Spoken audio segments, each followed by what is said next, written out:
თელავის ცენტრში 35 წლის მამაკაცს სასიკვდილო ჭრილობა მიაყენეს, იგი საავადმყოფოში გადაყვანისთანავე გარდაიცვალა. აჩიკო მაისურაძეს ერეკლე მეორის გამზირზე ჯეოსელის ოფისის წინ დაესხნენ თავს.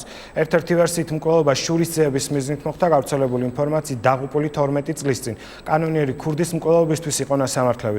მომხდართან დაკავშირებით სხვა დეტალები უცნობია, გამოძიება განზრახ მკვლელობის მუხლით მიმდინარეობს. 4 გასროლა თელავში, ქალაქის ცენტრში მეგობრის მანქანაში ეგრეთ წოდებული კრიმინალური ავტორიტეტი აჩიკო მაისურაძე მეტსახელად სტარიჩოკა ჩაცხრილეს.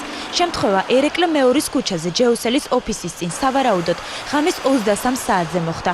თვითმხილველების ინფორმაციით მკვლელი შემთხვევის ადგილას მოტოციკლით მივიდა და მაისურაძის მანქანას ცეცხლი გაუხსნა.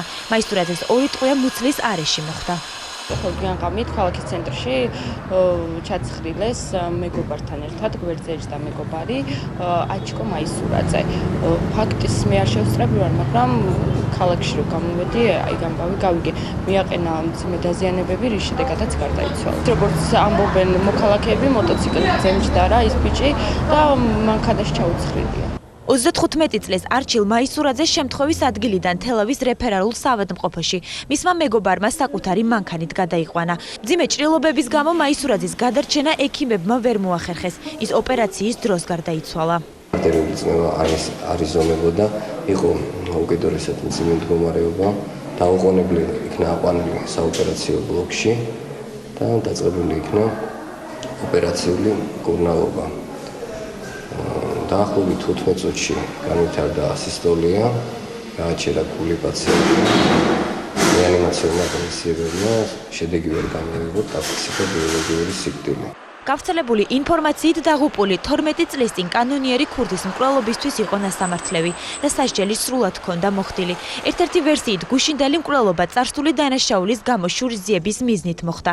გარდაცვლილის მეზობელი ადასტურებს, რომ მაისურაძე რამდენიმე დღის წინ სამართალდამცველებს მიმართა და უსაფრთხოება მოითხოვა. მეზობლის ინფორმაციით მაისურაძეს კრიმინალური სამყაროს მხრიდან ანგარიშ წორების ეშინოდა.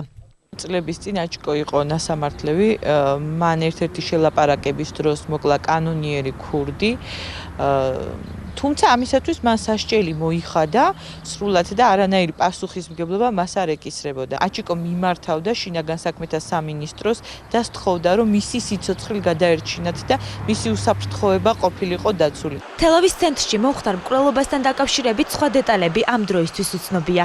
გამოძიება 100 მერვე განზრახ მკვლელობის მუხლით მიმდინარეობს, რაც 7-დან 15 წლამდე პატიმრობას ითვალისწინებს. გამოძიებას შინაგან საქმეთა სამინისტროს კახეთის მთავარი სამმართველო აწარმოებს.